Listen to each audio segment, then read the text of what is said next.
Hello and welcome to another character introduction video where we learn more about a certain character and their hidden potential. We will talk about their skills, crystal strength levels, artifacts, and my personal pros and cons. Today's video will be featuring Palom, the twin Black Mage. Palom is a classic Black Mage character from Final Fantasy IV. He wields staves with the crystal color of black. He is a magic DPS unit with unique self-buffs which increases the more times he uses his abilities. He is currently recruitable in the event a mischievous Black Mage. Otherwise, we'll have to wait until his Lost Chapter is released. He has one unique weapon, 35 CP Fairy Rod, and one unique armor, Black Robe. His 15 CP weapon is Mysiclian Rod. Palom is considered a growth character, meaning the more times he uses his skills, the more powerful he gets. After using a skill, he will gain a plus and a plus plus variant of that skill. These will increase the potency of the attack, the buff, and the duration. It also changes the normal Brave and HP commands into something different. Now let's talk about his first skill, BLUFF, without his 15 CP weapon. After using BLUFF, he will grant himself bravery based on 30, 40, and 50% of his attack stat.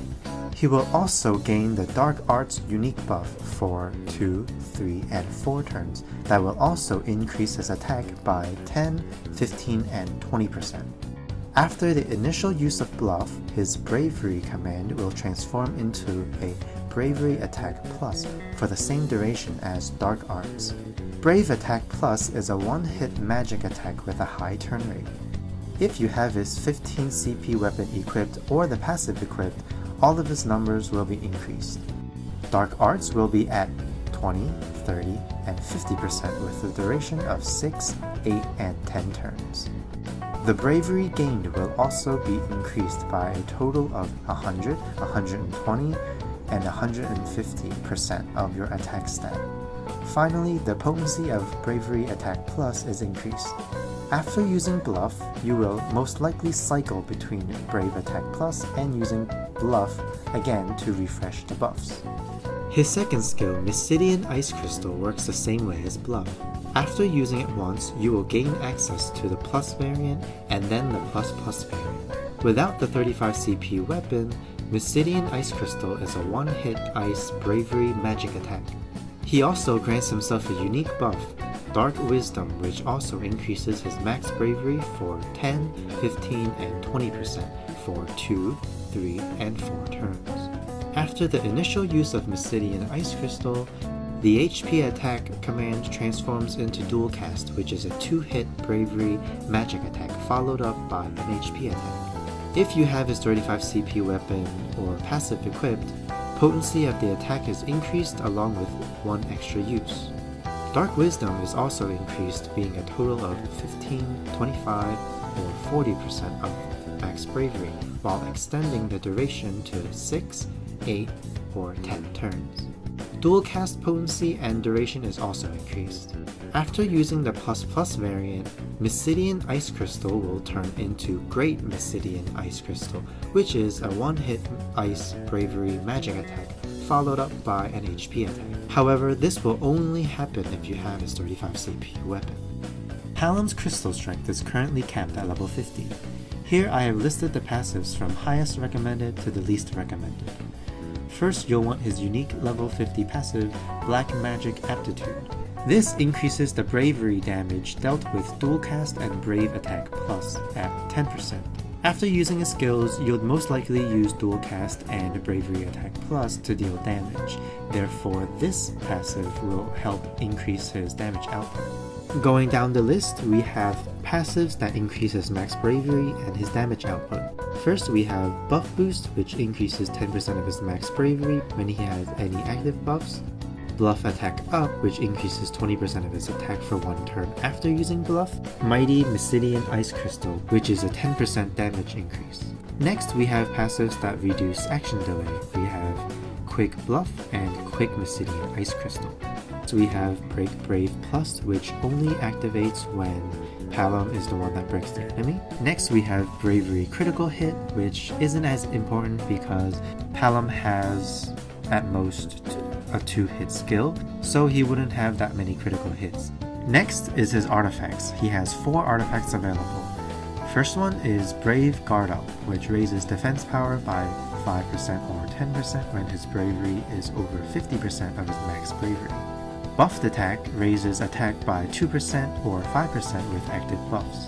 Bravery Bluff increases bravery by 5% or 10% of initial brave after using bluff. Mighty Mysiclian Ice Crystal raises brave damage dealt by Mysiclian Ice Crystal, but for it's 5% or 10%. I recommend getting as much attack as possible, as Palom's primary role is to deal damage as a magic DPS. So the first artifact that I recommend is Attack plus 108, Buffed Attack 2 stars, or Mighty Mysiclian Ice Crystal. Now, after using any of its abilities, he'll most likely have an active buff, which he will constantly have, as you will really want to cycle between his skills. Therefore, Buffed Attack is actually pretty good, as it will always be on.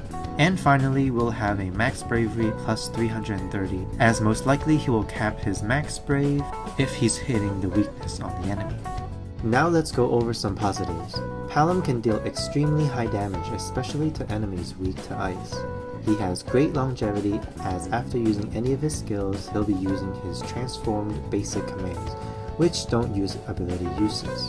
The longer he is in a fight, the stronger he will become. He also provides himself with 2 unique buffs that will stack with strong support characters like Saz or Aiko. Competing against him as an Ice Mage is Palom and Cater. Depending on the enemy, each character has a different role to fulfill.